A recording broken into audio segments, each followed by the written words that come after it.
On se place ici dans un espace euclidien, on note phi une forme linéaire sur E et on note petit f la fonction de E dans R ainsi définie sur E.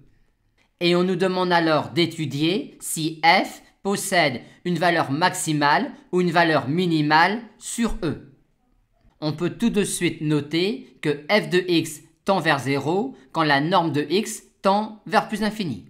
En effet, cette quantité-là tend bien vers 0 quand norme de x tend vers plus infini, et phi étant une forme linéaire sur un espace vectoriel E de dimension finie, phi est une forme linéaire continue sur E, par conséquent, il existe un réel grand C strictement positif tel que l'on est cela. Par conséquent, f de x est, quand la norme de x tend vers plus infini, un grand taux de norme de x multiplié par exponentielle de moins le carré de la norme de x. Or, norme de x multiplié par exponentielle moins le carré de la norme de x tend vers 0 quand norme de x tend vers plus infini. Ainsi, quitte à prendre norme de x assez grand, les valeurs prises par f pour norme de x assez grand seront bloquées dans une bande moins epsilon epsilon aussi petite que l'on peut le souhaiter. Arrivé là, on peut déjà montrer que f possédera une valeur minimale et une valeur maximale sur E.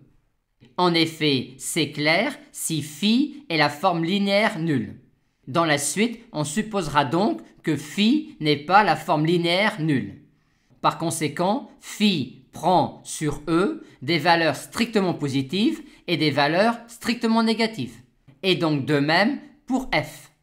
En effet, montrons, grâce au fait que f de x tend vers 0 quand norme de x tend vers plus infini, et grâce au fait que f prend des valeurs à la fois strictement positives et strictement négatives, que f va alors posséder une valeur maximale et une valeur minimale sur E.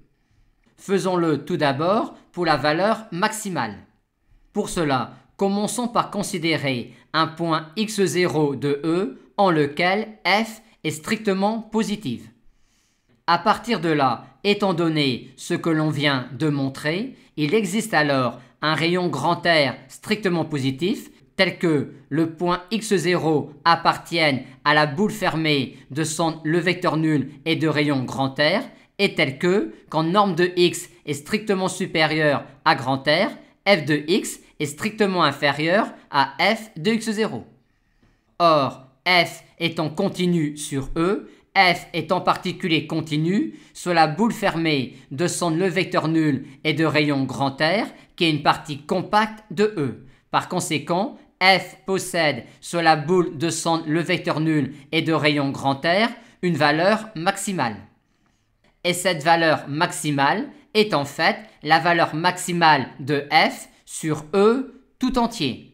En effet, quand norme de x est strictement supérieure à grand R, on a dit que f de x était strictement inférieur à f de x0, donc a fortiori strictement inférieur à la valeur maximale prise par petit f sur la boule fermée de centre le vecteur nul et de rayon grand R. Par conséquent, la valeur maximale prise par petit f sur cette boule fermée-là est en fait la valeur maximale prise par petit f sur E tout entier.